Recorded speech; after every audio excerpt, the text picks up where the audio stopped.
자, 우리 오늘도 요한복음 말씀 이어보겠습니다. 요한복음 9장 말씀입니다. 9장 1절부터 12절까지의 말씀 보겠습니다.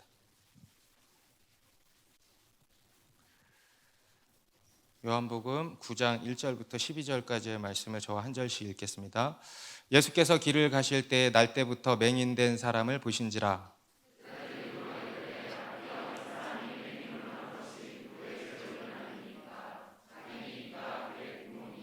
예수께서 대답하시되 이 사람이나 그 부모의 죄로 인한 것이 아니라 그에게서 하나님이 하시는 일을 나타내고자 하심이라.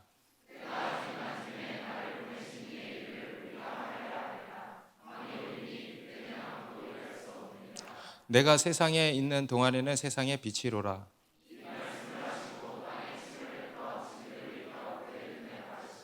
이르시되 실로암 못에 가서 씻으라 하시니 실로암은 번역하면 보냄을 받았다는 뜻이라. 이에 가서 씻고 밝은 눈으로 왔더라.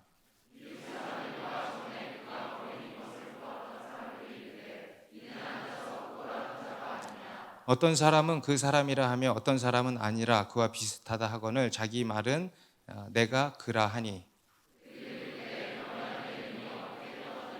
대답하되 예수라 하는 그 사람이 진흙을 이겨 내 눈에 바르고 나더러 실로암에 가서 씻으라 하기에 가서 씻었더니 보게 되었노라. 그가 어디 있느냐 이르되 알지 못하노라 하니라. 아멘. 네, 우리가 이 세상을 살아감에 있어서 정말 중요한 것 중에 하나가 뭐냐면 무언가를 바라보는 관점인 것 같아요. 우리의 눈이 이제 중요한 것이죠. 물론 우리의 입도 중요하다고 성경은 말씀합니다. 그죠? 그래서 제가 어떨 때는 우리의 지체 중에 입이 제일 중요하다. 또 어쩔 때는 귀가 듣는 게 중요해. 귀가 중요하다. 그런데 여러분, 오늘은 눈이 제일 중요해. 정말 그렇습니다. 정말로. 입도 제일 중요하고 귀도 제일 중요하고 눈도 제일 중요한 것 같아요. 예수님께서도 눈이 참 중요하다 말씀하시지 않았습니까? 우리 마태복음 6장 22절에서 눈은 몸의 등불이니 그러므로 내 눈이 성하면 온몸이 밝을 것이요. 눈은 내 몸의 등불이다. 그래서 눈이 밝으면 온몸이 밝고 눈이 어두우면 몸이 어두워진다. 여기서의 눈이 뭐겠습니까? 시력을 얘기하는 게 아니죠. 육신의 시력, 사람이 시력이 좋아야 돼. 내가 그래도 2.0이니까 뭐 이런 게 아니고 보는 관점을 얘기하는 겁니다. 우리 영혼의 눈을 이야기하는 것이죠. 우리의 행동은 여러분 생각에서 비롯됩니다. 그래서 이제 생각의 차이가 전혀 다른 결과를 가져오게 되죠. 그리고 그러한 우리의 생각은 무엇으로 결정되냐면 관점, 우리가 무언가를 바라보는 관점, 상황을 인식하는 관점, 어떤 대인관계에 있어서도요 상대방을 바라보는 관점, 그리고 내 인생에 대해서도 나를 바라보는 관점, 이런 관점에 의해서 모든 게 다 결정이 난다고 할 수 있겠습니다. 그래서 어쩌면 지금 저와 여러분에게 시급하게 필요한 것은요 이 관점의 변화일지도 모른다는 생각이 듭니다. 우리가 무언가를 어떤 관점으로 바라보느냐에 따라서 그 일의 결과가 완전히 다른 결과를 가져오게 된다는 것입니다. 우리 성공한 각계각층에서 성공한 사람들의 여러 조언들을 들어보면 성공 비결 이런 것들 들어보면 꼭 빠짐없이 나오는 이야기가 바로 이 관점에 대한 이야기입니다. 성공하는 사람과 실패하는 사람의 차이는 뭐라 그럽니까? 관점의 차이라는 거예요. 그래서 우리 인간은요 대부분 이 관점이 부정적입니다. 그렇죠? 절망적입니다. 우리 인간이 죄인이기 때문에 그런 겁니다. 그런데 성공하는 사람들은요 그렇지 않다는 거예요. 성공하는 사람들은 관점이 긍정적이래요. 예전에 강원도 횡성에 땅이 있었는데 감정가가 3억 5천만 원인데 7,600평이래. 그럼 비싼 거예요? 싼 거예요? 7,760평이 아니고 7,600평. 감정가가 3억 5천만 원. 싼 편이죠. 임야래, 임야. 그게 이제 경매에 나왔는데 경매에서 계속 유찰이 됐다 그럽니다. 유찰이라는 것은 낙찰되지 않았다는 거예요. 그래서 이 감정가가 떨어져서 7천만 원까지 떨어졌대. 그런데도 안 나가는 거예요. 왜냐하면 이 임야가요 돌산이래. 돌. 우리 돌밭 배웠죠. 돌밭이 그렇다니까 여러분. 돌밭이 되면 계속 떨어지는 거야. 예. 돌산이래. 돌만 막 이렇게 땅에 돌이 계속 있는 거예요. 그래서 그 땅에다가 뭘 할 수가 없는 거예요. 예. 그래서 그 당시에 전원주택 짓는 게 유행이었는데 전원주택도 못 짓는 거예요. 그러니까 땅값은 싼데 7,600평에 7천만 원이면 평당 10,000원인 거잖아. 그죠? 근데 이게 아무도 관심을 안 가지는 겁니다. 그런데 그때 어떤 한 사람이 그 땅에 관심을 가진 거예요. 그리고 그 사람이 바로 군청에 찾아가서 담당 공무원에게 이렇게 물었다 그럽니다. 혹시 그 땅에 돌을 캐다가 다른 지역에 팔아도 됩니까? 물었대요. 그러니까 그 공무원이 확인을 해본 결과 자연석의 반출은 문제가 안 된다 그랬다는 거예요. 그래서 이 사람이 바로 가서 경매를 해가지고 그 땅을 7,450만 원에 낙찰을 받았대요. 그리고 나서 뭘 했냐? 그 땅에 돌을 캐기 시작한 거예요. 돌을 캤더니 돌이 얼마나 나왔냐면 트럭으로 100대 분량이 나왔대. 그리고 그 돌을 팔았거든요. 참, 돈 벌기가, 그 돌을 팔았거든요. 5천만 원을 벌었대요. 그리고 은행에서 경매 대출이란 걸 받아서 3천만 원 받아서 자기 돈 한 푼 없이 그 땅을 한 푼 없이 산 거예요. 그리고 그 돌을 다 파내니까 어떻게 됐어요? 그 땅은? 옥토까지는 아니고 전원주택을 지을 수 있는 전원주택 부지가 된 거예요. 바로. 그러고 나서 평당 15만 원, 총 11억 4천만 원에 팔았다 그럽니다. 대단하죠? 예. 여러분, 돈 얘기를 하니까 이렇게 잘 들어서 예수님이 괜히 돈 얘기를 많이 하신 게 아니에요. 관점의 차이가 완전히 다른 결과를 낳는다는 겁니다. 그 당시에 다른 사람들은 다 뭐라 그랬겠습니까? 저 돌 때문에 안 돼. 그렇죠? 저 돌 때문에, 저 돌이 문제야. 근데 이 사람은요, 그렇지 않은 거예요. 저 돌을 활용할 수 없을까? 저 돌만 해결되면 참 좋을 것 같은데. 이런 관점으로 본 겁니다. 그러니까 완전히 다른 결과가 이제 나오게 된 거죠. 여러분, 우리가 최근에 겪었던 코로나 팬데믹에 대해서도요, 딱 보면 세상이 볼 때는 어떻습니까? 재앙이죠. 그죠? 문제죠. 큰 문제죠. 여러 위기죠. 그런데 꼭 그런 게 아닌 거예요. 어떤 사람에게는요, 그게 기회가 되기도 하는 거예요. 여러분, 우리 더 사랑하는 교회, 우리 믿는 자들에게는 그게 기회인 줄로 믿습니다. 그게 기회가 되는 거예요. 어떻게 바라보느냐에 따라서 그 일에 대한 결과가 완전히 달라진다는 겁니다. 그래서 스위스의 심리학자 칼 구스타프 융이 이런 이야기를 했다 그럽니다. 그것은 전적으로 우리가 사물을 어떻게 보느냐에 달려있지 사물 자체에 달려있는 것이 아니다. 전적으로 우리가 사물을 어떻게 보느냐, 바로 그것을 바라보는 관점에 달려있다는 겁니다. 그 자체에 무슨 의미가 있겠어요? 그죠? 우리 삶 가운데 일어나는 일들도 다 마찬가지예요. 그거 자체에 무슨 의미가 있겠어요? 그것을 우리가 바라보는 관점에 모든 것이 달려있다. 우리의 눈이 중요하다는 거죠. 여러분, 이 시선이 참으로 중요한 것입니다. 우리가 서로 여러분 좌우를 한번 보세요. 여러분, 아무 생각 없이 우리가 보지만 우리가 바라보는 시선이 참 중요해요. 어떤 시선으로 상대방을 바라보느냐, 어떤 시선으로 봐야 될까. 그게 바로 오늘 본문의 내용이에요. 오늘 본문도요, 보는 것에 대한 이야기입니다. 눈에 대한 이야기. 오늘 본문은 요한복음에 이제 정선된, 요한복음에는 7개의 표적들이 딱 정선되어 있다 그랬잖아요. 그 중에 6번째 표적입니다. 벌써 6번째예요? 라고 생각하시는 분들 있으실 텐데, 네, 벌써 6번째입니다. 우리 첫 번째가 뭐였습니까? 2장에 물을 포도주로 바꾸신 기적 사건이었죠. 그리고 두 번째가 4장에 나오는 왕의 신하의 아들을 치유해 주신 기적. 그리고 세 번째가 이제 5장에 나오는 베데스다 연못, 기억나시죠? 38년 된 병자를 고쳐주신 사건. 그리고 6장에 오병이어 기적. 그리고 바로 뒤에 바다 위를 걸어오신 기적. 그리고 오늘 이 맹인의 눈을 뜨게 하신 이 사건이 이제 6번째 표적이었습니다. 1절부터 보시면 1절 다 같이 읽겠습니다. 시작. 길을 가실 때에 날때부터 맹인된 사람을 보신지라. 예수님이 제자들과 함께 이렇게 길을 이제 가신 겁니다. 그때 한쪽에 날때부터 맹인된 한 사람이 있는 거예요. 그를 보셨다. 그렇죠? 제가 오늘 이렇게 본문을 보면서 잡은 핵심 단어, 딱 여기에 눈이 머물러지게 됐어요. 보신지라. 여러분, 예수님이 우리를 보신다는 거예요. 예수님이 이 맹인을 보셨다는 거예요. 그런데 그냥 보신 게 아니고 예수님의 시선이 있다는 겁니다. 하나님의 시선으로 보셨다는 겁니다. 여러분, 이 사람은요 선천적으로 앞을 못 보는 시각 장애인이었습니다. 뒤에 8절에는 보니까 이 사람이 사람들에게 구걸하며 살던 거지였다 그러죠. 오늘날에는 이런 몸이 불편하신 분들도 어느 정도 사회생활을 할 수 있는 여건이 다 돼 있지만 그 당시에는 이런 게 있었겠습니까? 여러분, 앞을 못 보는데 뭘 하겠습니까? 이제 아무것도 못 하는 거예요. 그래서 할 수 있는 게 그냥 구걸하는 것밖에 없는 거죠. 그래서 이렇게 구걸하면서 살았다는 겁니다.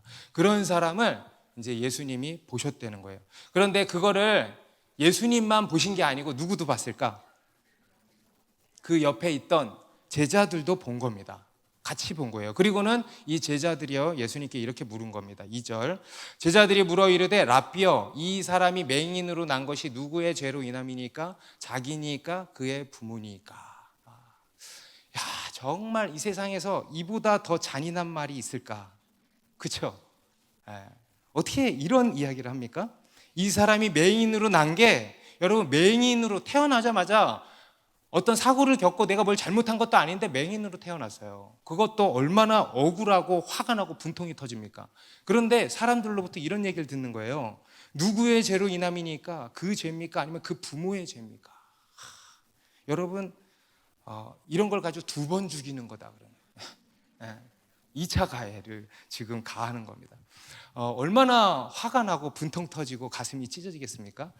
그런데 여러분, 이것이요 그 제자들이 그냥 하는 질문이 아니고 그 당시에 사람들의 통념이었다라는 겁니다. 특히 그 당시 유대인들은요 이 질병은 전적으로 죄의 결과라고 생각을 했습니다. 그래서 누군가 병이 걸리거나 어떤 장애를 갖게 되거나 하는 것이 그 사람의 죄 또는 그 집안의 죄 때문이라는 생각을 했다는 겁니다. 물론 그들의 이러한 생각이 완전히 틀린 것은 아닙니다. 그렇죠? 우리가 이 땅에서 겪는 어떤 질병과 고통의 문제는요 사실 근본적으로는 다 뭐의 결과입니까? 죄의 결과인 겁니다. 특히 이 율법에 보면은 하나님이 이런 말씀하셨습니다. 레위기 26장 15절 16절에 내 규례를 멸시하며 마음에 내 법도를 싫어하여 내 모든 계명을 준행하지 아니하며 내 언약을 배반할진대 내가 이같이 너희에게 행하리니 곧 내가 너희에게 놀라운 재앙을 내려 폐병과 열병으로 눈이 어둡고 생명이 쇠약하게 할 것이요 너희가 파종한 것은 헛되리니 너희의 대적이 그것을 먹을 것이며, 우리 신명기 28장에도 60절에 여호와께서 내가 두려워하던 애굽의 모든 질병을 내게로 가져다가 내 몸에 들러붙게 하실 것이며 또 이 율법책에 기록하지 아니한 모든 질병과 모든 재앙을 내가 멸망하기까지 여호와께서 내게 내릴 것이니. 아주 엄한 무서운 경고를 하신 것이죠. 여러분 믿으십니까? 네. 그리고 실제로 이스라엘의 역사 가운데에서 이런 일들을 행하셨어요, 안 행하셨어요? 네, 행하신 것이죠. 앞에 나왔던 우리 베데스다 연못에서 이렇게 예수님께서 고쳐주신 그 사람도요 보면은 이런 케이스입니다. 예수님이 그를 치유해 주시고 나서 뒤에 성전에서 그를 다시 만나셨는데 그때 예수님이 뭐라 하셨냐면 네가 나았으니 더 심한 것이 생기지 않게 다시는 죄를 범하지 말라. 다시는 죄를 범하지 말라. 이것은 무슨 의미를 내포하고 있습니까? 앞에서 그가 병들었던 원인이 뭐에 있다는 거예요? 그의 죄 때문이었다는 거예요.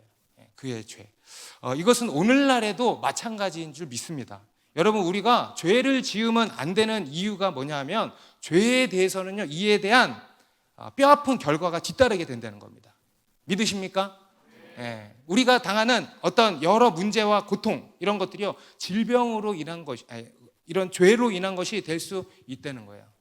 우리가 죄를 범하면 이런 질병 또는 수치 또는 관계의 깨어짐 그 외에 뭐 여러 형태의 어떤 우리 인생의 고통들, 겪는 고통들 이런 것들이 찾아올 수 있다라는 것입니다. 하지만 그렇다고 해서 그런 부분들이 있지만 그렇다고 해서 그것이 일반화 되는 것은 아닌 것을 우리가 알아야 됩니다. 우리가 당하는 모든 질병과 고난의 문제를 그 당사자의 죄 때문이라고 단정짓는 것은요 잘못된 겁니다. 그것의 출현이, 그것의 근원적 원인이 인간의 죄의 결과인 것은 분명합니다. 그렇죠? 그런데 그렇다고 해서 그 문제를 그 사람의 죄와 직접적으로 연관시키는 것은 그것은 무식한 겁니다. 신학적으로. 왜냐하면 여러분 성경에 보면요 그런 이유가 아니더라도 다른 이유로도 질병을 앓는 일들이 많이 나왔습니다. 대표적으로 욥의 경우. 욥이요, 자기도 아팠고 자식들 죽고 다 망하고 얼마나 큰 고통을 겪었습니까? 욥은요, 성경이 이렇게 말씀합니다. 그 사람은 온전하고 정직하여 하나님을 경외하며 악에서 떠난 자라고 말씀을 하고 있습니다. 그런데 그런 자에게 이런 고난이 닥친 거예요. 그리고 우리 고린도후서 12장에도 보면은 사도 바울이 앓았던 정체 모를 병 있죠. 그죠? 그것도 여러분 사도 바울이 죄를 져서 그런 겁니까? 아니죠. 하나님의 어떤 선한 목적으로 바울에게 허락하신 그런 질병이었던 겁니다. 우리 사도행전에 나오는 욥바의 도루가라고 하는 여제자도 병을 얻어서 죽었잖아요. 그 자매님이 죄를 져서 그런 겁니까? 아니죠. 열심히 다른 사람을 섬기다가 병을 얻은 거예요. 오늘날에도 보면은 우리 옛날에도 우리나라에 오신 선교사님들의 자녀들이 풍토병으로 얼마나 많이 순교를 했습니까? 그렇죠? 이런 일들도 있다는 겁니다. 그리고 그 외에도 어떤 경우가 있습니까? 우리가 건강 관리를 잘 못해서 아픈 거예요. 여러분 건강 관리를 잘 하시기 바랍니다. 또는 유전적으로 병을 얻는 거죠. 또는 나이 들어서 나이가 든 거야, 이제 천국 갈 때가 가까운 거야. 그래서 병이 드는 경우들도 있고 이런 여러 경우들이 있는 겁니다. 그런데 이제 그 당시 이 유대인들은 이 영적으로 신학적으로 아주 무지했던 것입니다. 그래서 이 모든 질병을요 그 사람의 죄 때문이라고 일반화시켜서 아주 극단적이게 결론을 내려버리는 거죠. 그래서 오늘 이 제자들도요 그러한 그 당시의 통념으로 인해서 이제 이 맹인이 그런 그의 죄 또는 부모의 죄 때문에 이런 일을 당하게 된 것이다라고 자연스럽게 생각을 한 거고, 그러면서 이제 예수님께 물으신 것이죠. 이것은 여러분 그 당시 유대인들만이 아니고요, 사실 오늘날 우리들을 포함한 모든 우리 인간 안에, 사고 안에 깊이 깔려 있는 생각들 아니겠습니까? 여러분 죄에 대한 인과응보적인 생각들, 업보라 그러죠, 업보. 그죠? 이러한 생각들이 우리 안에 다 깔려 있어요. 옛날에 우리 사도행전 마지막에서도 바울이 멜리데 섬에 이렇게 딱 정박했을 때, 그때 바울이 섬기다가 불 속에서 이렇게 불 속에 나무 땔감을 넣다가 그 땔감 속에 숨어 있던 독사가 나와가지고 바울의 손을 물어버렸잖아요. 그죠? 그때도 원주민들이 뭐라고 했냐면 이 사람은 살인한 자가 분명하다. 그래서 바다에서는 살아남았을지 몰라도 여기 와서 공의의 여신이 그를 심판한 것이다 라고 생각을 한 겁니다. 여러분 이것이 우리 인간 안에 다 깔려있는 기본적인 생각들인 겁니다. 우리 교회 안에서도 보면은요 어떤 문제나 어떤 사건을 바라볼 때 이렇게 성급한 결론을 내릴 때가 참 많죠. 그에 대해서 이제 잘 분별하지를 못하고 그저 그 사람이 이런 일을 왜 당한 건지, 무슨 죄 때문에 이런 일이 일어나는 건지 하면서 이렇게 잘못된 결론을 내리는 일들이 많은 겁니다. 그러면서 그 사람에게 2차 가해를 이제 가하는 일들인 거죠. 물론 어떤 일이 그 사람의 죄 때문에 또 어떤 영적인 문제 때문에 발생하는 경우들도 있습니다. 우리가 그에 대해서 이렇게 잘 분별할 수 있어야 됩니다. 하지만 모든 것이 그런 것은 아닙니다. 그래서 우리가 그런 일이 있을 때는요 섣부른 판단을 내려놔야 돼. 그리고 어떻게 해야 될까? 오늘 이 제자들처럼 주님께 물어야 되는 거예요. 묻고 기도하고 그렇게 분별해 나가야 되는 것입니다. 이것이 여러분 오늘 이 날 때부터 맹인된 자를 바라본 누구의 관점이냐? 제자들의 관점이었어요. 네. 매우 부정적이죠. 그렇지 않습니까? 싸늘한 느낌이 들죠. 정죄와 판단의 관점이죠. 그리고 어때요? 무능하죠. 그리고 무식하죠. 무능하고 무식한 관점이었습니다. 그리고 절망 그 자체의 관점이었던 겁니다. 여러분 이것이 오늘 이 제자들의 문제를 바라보는 관점이고 우리가 바라보는 관점입니다. 그런데 그에 반해 이 맹인에 대한 예수님의 관점은 어땠나? 예수님의 시선은 어떤 것이었는가? 우리 3절 같이 읽겠습니다. 예수께서 대답하시되 이 사람이나 그 부모의 죄로 인한 것이 아니라 그에게서 하나님이 하시는 일을 나타내고자 하심이라. 뭐라고 하십니까? 이 사람의 죄 때문도 아니고 그 부모의 죄 때문도 아니다. 이것은 그에게서 하나님이 하시는 일을 나타내고자 하시기 위함이다. 할렐루야. 네. 하나님이 하시는 일을 나타내고자 하심이라. 한번 따라해 보세요. 하나님이 하시는 일을 나타내고자 하심이라. 다시 한번 하나님이 하시는 일을 나타내고자 하심이라. 여러분, 그것이 예수님의 관점이었던 것입니다. 우리 뒤에 요한복음 11장에도 가면 예수님이 죽은 나사로를 살리시는 이야기가 나옵니다. 거기서도 보면 이 나사로가 병에 걸려서 죽게 된 겁니다. 어떤 병인지는 모르겠는데 하여튼 심각한 죽을 병에 걸린 겁니다. 그런데 그에 대해서도 예수님이 뭐라고 했는지 아세요? 요한복음 11장 4절에 이렇게 말씀을 했습니다. 예수께서 들으시고 이르시되 이 병은 죽을 병이 아니라 하나님의 영광을 위하며 하나님의 아들이 이로 말미암아 영광을 받게 하려 함이라 하시더라. 이 병은 죽을 병이 아니라 특별한 목적이 있는 것이다. 하나님의 영광을 위한 병이다. 하나님의 영광을 위해서 허락하신 병이다, 이겁니다.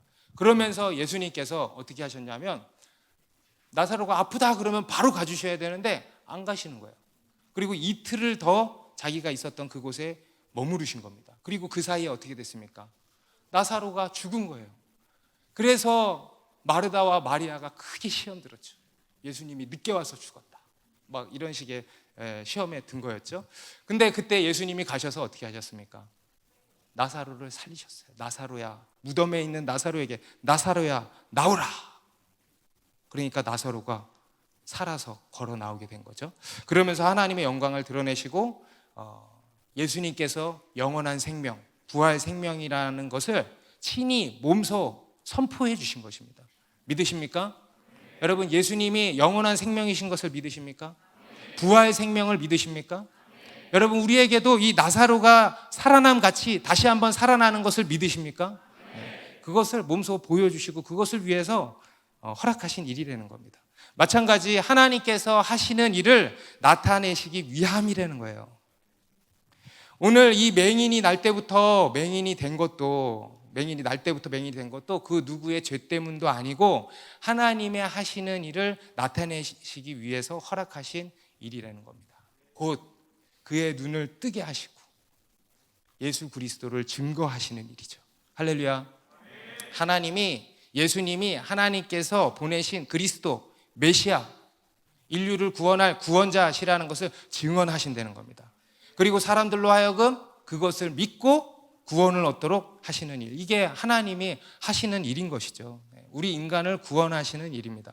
이 일을 나타내기 위해서 허락된 일이라는 겁니다. 오늘 예수님께서 맹인의 눈을 뜨게 하신 것은요, 예수님께서 행하신 다른 여러 기적들보다 중요한 한 가지 의미를 담고 있습니다. 바로 단순히 육신적인 소경의 눈을 뜨게 해주신 그런 기적 자체만이 아니고 영적인 소경된 우리 인간의 눈을 여신다는 겁니다. 이것이 하나님이 우리에게 베푸시는 구원 역사인 것입니다. 이러한 구원을 우리에게 베푸신다는 겁니다. 여러분, 오늘 이 요한복음 9장은요, 예수님께서 날 때부터 맹인된 한 사람의 눈을 뜨게 해주신 기적으로 시작을 하고 있습니다. 그런데 여기 9장 뒤에도 이렇게 우리가 앞으로 살펴보면은요, 그 가운데에는 이 한 사람만이 맹인이 아니고요, 수많은 맹인들이 나옵니다. 수많은 맹인들, 곧 수많은 영적인 맹인들이 나온다는 것입니다. 그 첫 번째 맹인들이 바로 오늘 본문에 나오는 제자들이에요. 제자들. 오늘 이 예수님께서는요, 이 맹인의 눈만 뜨게 해주신 것이 아니고 누구의 눈도 뜨게 해주신 겁니까? 제자들의 눈도 뜨게 하신 거예요. 오늘도 우리 가운데 하나님이 이 일을 행하실 줄로 믿습니다. 모든 것을 하나님의 관점으로, 하나님 안에서 바라보는 눈을 뜨게 하신 것입니다. 우리 4절에도 보면 때가 아직 낮음에 나를 보내신 이의 일을 우리가 하여야 하리라. 밤이 오리니 그때는 아무 일도 일할 수 없느니라. 나를 보내신 이의 일을 누가 한다 그래요? 우리가, 내가 아니에요. 우리면은 제자들도 포함이 돼 있죠. 예수님과 제자들이 하실 일이라는 겁니다.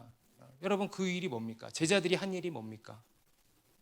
그냥 단순히 소경의 눈을 이렇게 다니면서 뜨게 해준 일입니까? 그게 아니죠. 영적 소경의 눈을 뜨게 한 일입니다. 곧 수많은 이들에게 예수 그리스도를 전하고 복음을 전하고 그들로 하여금 구원을 얻도록 하는 일, 이 일인 거예요. 특히 오늘 본문에 보면은 이제 독특한 장면이 하나 나오죠. 예수님께서 이 사람을 치유하시는 이 방법이 이제 아주 독특한데 우리 6절, 7절 같이 읽습니다. 시작. 이 말씀을 하시고 땅에 침을 뱉어 진흙을 이겨 그의 눈에 바르시고 이르시되 실로암 못에 가서 씻으라 하시니 실로암은 번역하면 보냄을 받았다는 뜻이라. 이에 가서 씻고 밝은 눈으로 왔더라. 예수님이 이 맹인을 독특한 방법으로 지금 이렇게 치유를 해주고 계십니다. 땅에다가 침을 딱 뱉어가지고 진흙을 이겨가지고 그 진흙을 눈에다가 이렇게 탁탁 발라주신 거예요. 그리고는 실로암에 가서 그것을 씻으라 이렇게 명하신 겁니다. 왜 그렇게 하셨을까요?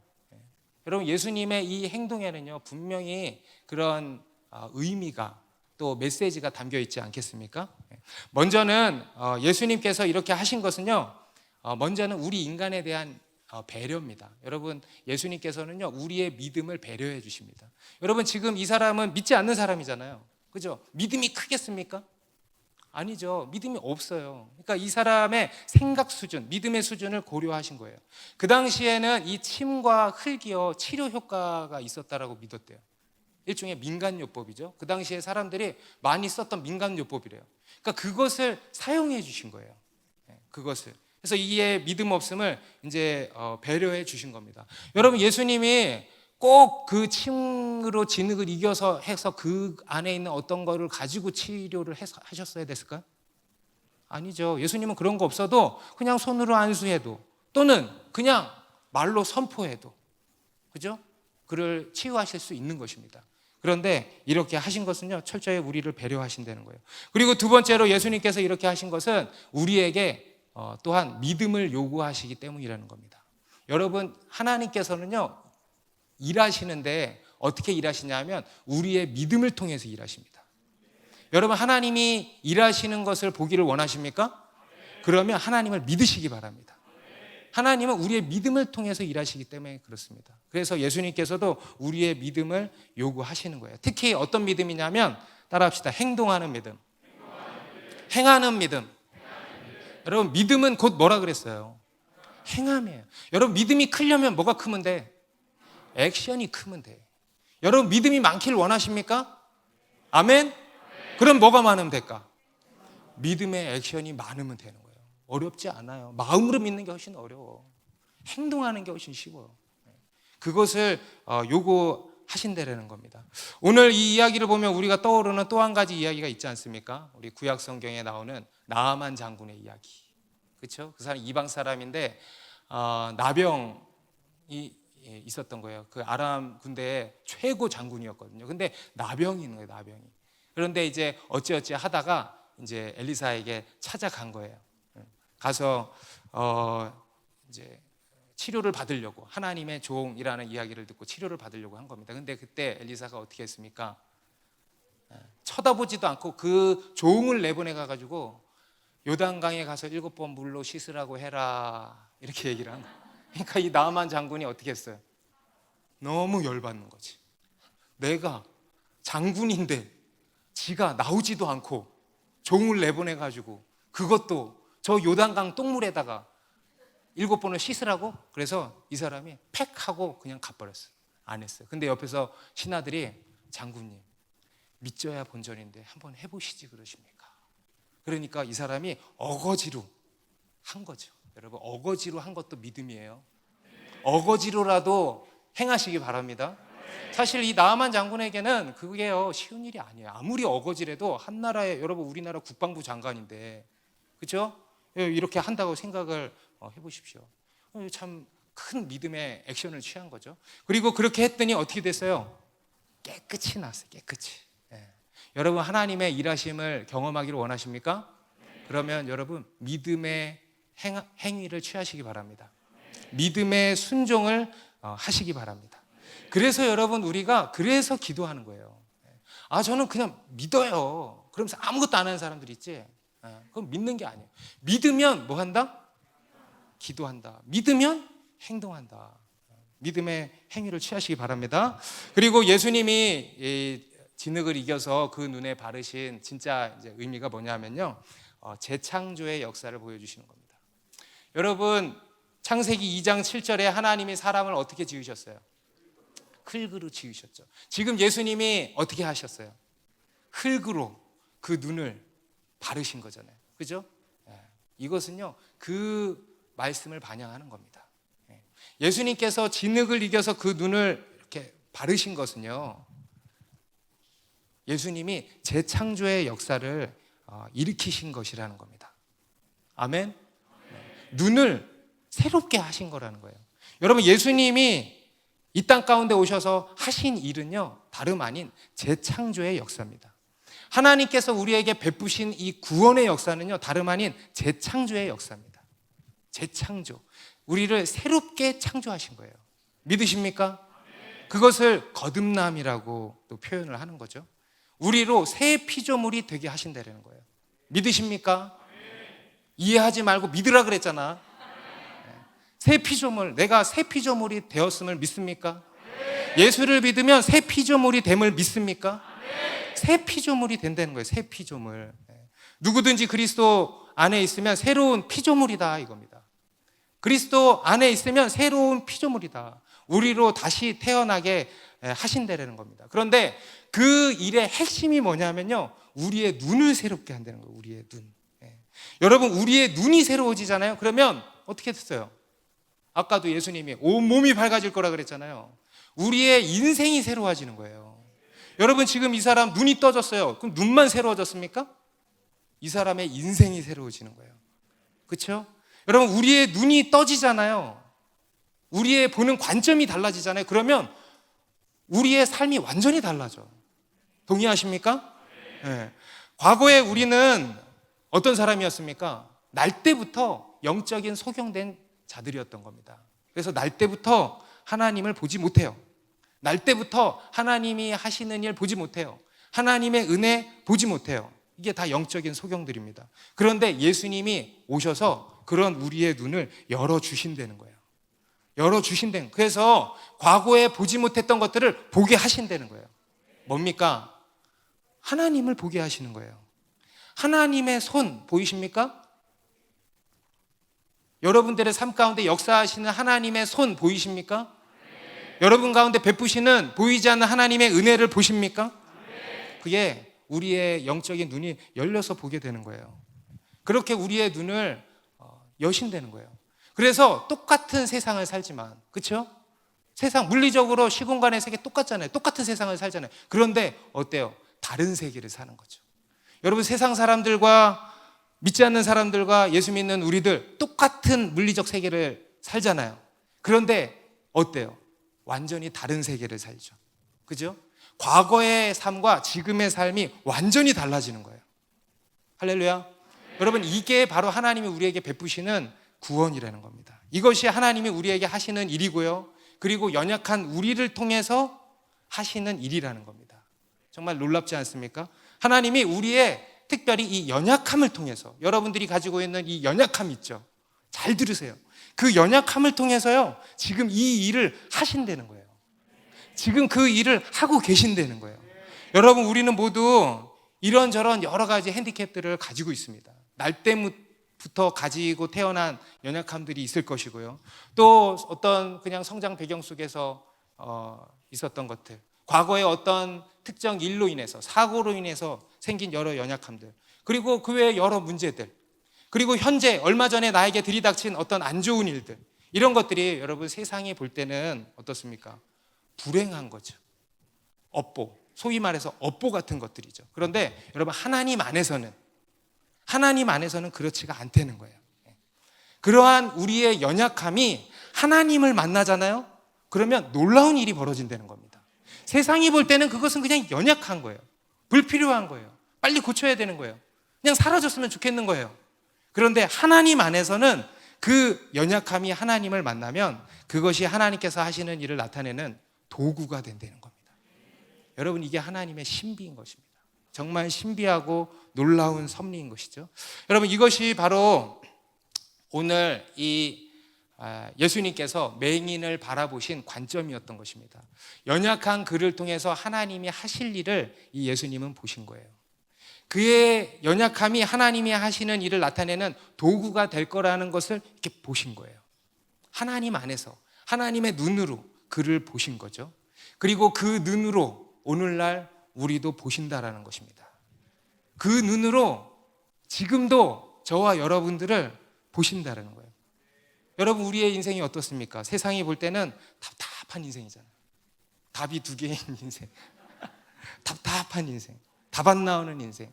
한없이 연약하고 부족한 인생. 이런저런 문제투성이인 인생. 그렇죠? 죄투성이인 인생. 실수투성이인 인생. 실패투성이인 인생. 그야말로 절망 그 자체인 인생. 그런데 그런 우리를 향한 하나님의 시선은 그렇지가 않다는 겁니다. 여러분, 우리를 향한 하나님의 눈은요, 사랑의 눈이에요. 그리고 전능하신 능력의 눈이에요. 그리고 놀라운 지혜의 눈인 것입니다. 그 사랑의 눈으로, 능력의 눈으로, 놀라운 지혜의 눈으로 우리를 바라보시는 거예요.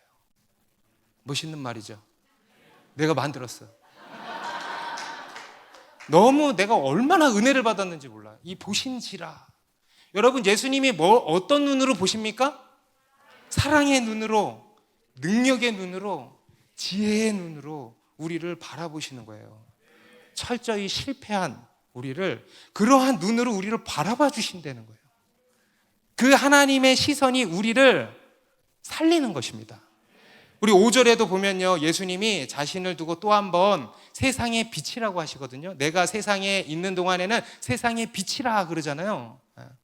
저는 이 빛도 어떤 빛이냐면 우리를 바라보시는 하나님의 눈빛이라고 생각이 들어요. 말 돼요? 말 안 되지. 근데 말이 돼.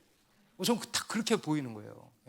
여러분, 우리를 향한 그 하나님의 그런 시선의 빛, 하나님의 눈빛, 사랑의, 능력의, 지혜의 눈빛, 그 빛이 우리를 향해서 막 쏟아지고 있다는 거예요. 내가 아무리 실패하고 넘어지고 개차반인 인생일지라도 여러분, 사랑과 능력과 지혜의 그 하나님의 시선의 빛이 우리를 향해서 막 쏟아지고 있다는 거예요. 여러분, 성경에 나오는 수많은 믿음의 사람들의 이야기가 바로 다 그런 것입니다. 연약한 투성 아니었습니까? 하나님은 보면 이런 사람들만 골라서 쓰시더라고. 그래서 여러분, 우리가 복된 거예요. 실패투성이인 사람들, 그런 사람들을 어떻게 하십니까? 사랑의 눈으로 보시는 거예요. 능력의 눈으로 보시는 거예요. 지혜의 눈으로 보시는 거예요. 여러분, 그 하나님의 시선에서 역사가 일어나는 거예요. 여러분, 우리 대인관계도요, 시선이 참 중요해요. 목자와 세런들 간의 관계도, 부모와 자녀 관계도 어떻게 바라보느냐가 결정하는 거 아닙니까? 그런데 여러분, 우리 하나님은 어떻게 보신대요? 우리를 사랑의 눈빛으로, 능력의 눈빛으로, 지혜의 눈빛으로 우리를 보신다는 거예요. 우리 19세기에 활동했던 미국의 찬양 사역자였는데요, 파니 크로스비라는 분이 있습니다. 여자분이에요. 찬송의 여왕이라는 별명이 있습니다. 그분은 태어난 지 6주 만에 감기에 걸려서 시력을 잃었대요. 눈이 이제 감염이 돼서. 근데 이제 더 억울한 것은 이 돌팔이 같은 이상한 의사를 만나가지고 그 의사가 막 이상한 민간요법을 이렇게 하라고 얘기를 해가지고 그러다가 실명이 돼버렸다는 거예요. 너무 안타깝죠. 너무 화가 나죠. 그죠? 네. 그런데 이제 그분의 인생에 큰 영향을 끼친 두 사람이 있었는데 바로 그분의 할머니와 그리고 홀리 부인이라고 하는 그분의 선생님이래요. 그분들이 그분의 눈이 되어주셨대요. 그래서 할머니가 늘 옆에서 꽃은 어떻고 말이야, 또 이건 어떻고 말이야, 이 세상에 대해서 늘 설명해 주시고, 그리고 두 번째로 성경을 가르쳐 주셨대요. 그래서 어릴 적부터 신앙교육을 잘 받으면서 자라셨다고 합니다. 그러다가 1850년 그 나이 30세 되던 해에 한 교회 부흥회, 그래서 여러분 부흥회를 잘 쫓아가야 된다니까. 부흥회 가니까 이런 대박들이 이번에도 일어난 줄로 믿습니다. 대박들이 일어났죠. 이분도 부흥회 갔다가 주님을 만나고 하나님께 나를 드립니다 결심을 한 거예요. 그리고는 한 맹인 음악가와 결혼을 하고 그때부터 찬양을 짓기 시작했는데 그분이 지은 찬양이 무려 9,000곡, 기독교 역사상 가장 많은 찬양을 지으신 분이래요. 여러분, 이분이 지은 대표적인 곡이 뭐냐면 예수를 나의 구주 삼고 예수께로 가면 나는 기뻐요. 네.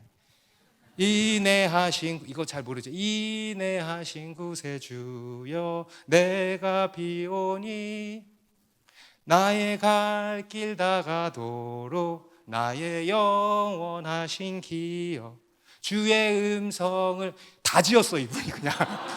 그냥 찬송가를 다 지었어 이분이. 예. 근데 그분이요 이런 이야기를 이제 하셨답니다. 내가 앞을 보지 못하는 것은 보는 것보다 더 위대한 일을 이루시려는 하나님의 뜻이 있었기 때문입니다. 나는 그분께 늘 감사했습니다. 비록 나에게는 소중한 것이 없지만 하나님은 나에게 더 소중한 것을 주셨습니다. 그것이 그분의 뜻이며 그것이 하나님의 부르심입니다. 그리고 어떤 목사님이 하나님이 그분을 치유해 주지 않은 것에 대해서 굉장히 안타까워하는 목사님이랑 대화를 하는데 그분한테 이렇게 얘기했대요. 만약 내가 태어날 때 선택권이 있었다면 나는 맹인이 되기를 구했을 것입니다. 왜냐하면 내가 처음으로 보게 될 분이 바로 나를 위해서 죽으신 그분이시기 때문입니다. 여러분 무슨 말인지 이해되세요? 정말 그분이 처음으로 어디서 눈 뜨겠어요? 천국 가서 눈 뜰 거 아니야. 그분이 처음 보는 분이 누구겠어요? 나를 위해서, 우리를 위해서 죽으신 그분을 볼 것이기 때문이라는 거예요. 여러분 이게 시각장애인들만의 놀라운 특권인 것입니다. 그렇죠? 놀라운 특권인 것입니다. 그래서 이런 고백을 하셨다는 거예요. 여러분 이 세상은요 이 환희 크로스비에 대해서 너무 안타깝게 생각하죠. 태어나면서 억울하게 시력을 잃게 된 것에 대해서 정말 어떻게 절망스럽게 생각하죠. 왜 이런 일이 일어났을까 하면서 원인 분석만 하려고 하죠. 매우 부정적이고 절망적인 관점으로 바라보지 않았겠습니까? 하지만 예수님의 관점은 다른 거예요. 예수님께서는요 이분을 통해서 하나님께서 하실 일을 보신 겁니다. 그러한 놀라운 계획을 갖고 그녀의 인생을 바라보신 거예요. 완전하고 무한한 사랑의 시선으로, 우리 가운데 놀라운 일을 행하시는 능력의 시선으로, 우리를 향한 크고 놀라운 계획을 갖고 계시는 그 지혜의 시선으로, 그 시선으로 이분을 보시고 또 오늘날 우리도 바라보신다라는 겁니다. 여러분 우리가 어떤 문제 앞에서 지금도 여러분들 삶에 여러 문제들이 있을 거 아니에요? 그것이 어떤 환경의 문제일 수도 있고 또 나의 어떤 연약함의 문제일 수도 있고 그럴 것입니다. 그런데 그 문제 앞에서 여러분 가장 필요한 것이 있다면요 바로 우리의 관점이 바뀌는 일일 것입니다. 이 세상의 눈이 아닌 하나님의 눈으로, 하나님의 이러한 시선으로 우리를 보고 세상을 바라봐야 한다는 것입니다. 여러분 그러려면 어떻게 해야 될까? 예수를 믿어야 돼. 여러분 혹시 이 가운데 예수님을 아직 안 믿으시는 분들, 오늘 교회 처음 오신 분들 계십니까? 예수 그리스도를 믿으시기 바랍니다.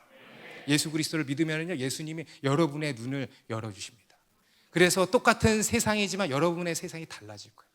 최근에 우리 교회에 오신 분들 중에 예수 믿으신 분들 지금 그것들을 다 느끼고 계시리라고 믿습니다. 특히 이번에 여름 수련회까지 갔다 오신 분들 세상이 지난 주일이랑 이번 주일이랑 완전히 다르신 줄 믿습니다. 달라지는 거예요. 달라지는 거. 예수 그리스도를 믿으면. 그리고 또 우리가 두 번째로 어떻게 해야 되냐? 기도해야 되는 거예요. 여러분 오늘 제자들이 예수님께 물었잖아요. 제자들이 예수님께 계속 묻잖아요. 이게 너무 중요한 거예요. 이게 뭐냐면 기도예요. 여러분 기도는요 주님께 묻는 거예요. 그냥 달라 하지 말고 먼저 내 상황에 대해서 묻는 거예요. 주님 이건 뭡니까? 이런 일이 왜 일어납니까? 이건 어떻게 봐야 됩니까? 이건 왜 그렇습니까? 내가 어떻게 기도해야 됩니까? 가르쳐 주십시오. 그러면 주님이 어떻게 하시냐면 우리의 눈을 열어주신다는 겁니다. 우리의 관점을 바꿔주신다는 거예요. 정말 그렇지 않습니까? 여러분의 문제를 가지고 기도의 자리로 나와보세요. 그럼 어떤 일이 일어나요? 우리의 눈이 바뀌는 일이 일어나는 거예요. 여러분 이게 기도예요. 그게 기도하는 거예요. 여러분 우리가 기도할 때 눈 감고 기도하죠. 그 눈 감는 게 무슨 의미인 줄 아세요? 세상에 대해서는 눈을 감는 거예요. 그리고 하나님께 대해서 눈을 뜨는 것입니다. 관점의 변화예요. 그게 바로 기도라는 겁니다. 그렇게 우리가 기도하는 거예요. 그럴 때 우리의 영적인 눈이 열리고 우리의 인생에 대해서, 세상에 대해서, 현재 나에게 일어나고 있는 닥친 어떤 문제에 대해서 바른 관점으로 바라보게 된다는 것입니다. 그리고 거기에서부터 문제가 풀려나가기 시작하는 거예요. 여러분 혹시 지금 내 인생에 여러 문제들로 인해서 낙심되고 좌절되고 후회하고 또 불평하고 절망하고 있습니까? 하나님이 여러분을 사랑의 눈으로, 능력의 눈으로, 지혜의 눈으로 바라보고 계십니다. 그것을 기억하시기 바랍니다. 여러분, 내 삶에 닥친 일들이요, 아무리 힘들고 어려운 것이라 할지라도요, 또 내 과거에 있었던 여러 일들이요, 너무 고통스럽고 힘들고 답 안 나오는 실패투성이, 실수투성이인 내 인생이라 할지라도요, 주님이 우리를 그렇게 보시지 않는다는 거예요. 사랑의 눈으로, 전능하신 능력의 눈으로, 놀라운 계획을 갖고 계신 그 지혜의 눈으로 우리를 보신다는 거예요. 여러분, 그렇게 보시면 그런 것입니다. 그렇게 보시면 그렇게 되는 것입니다.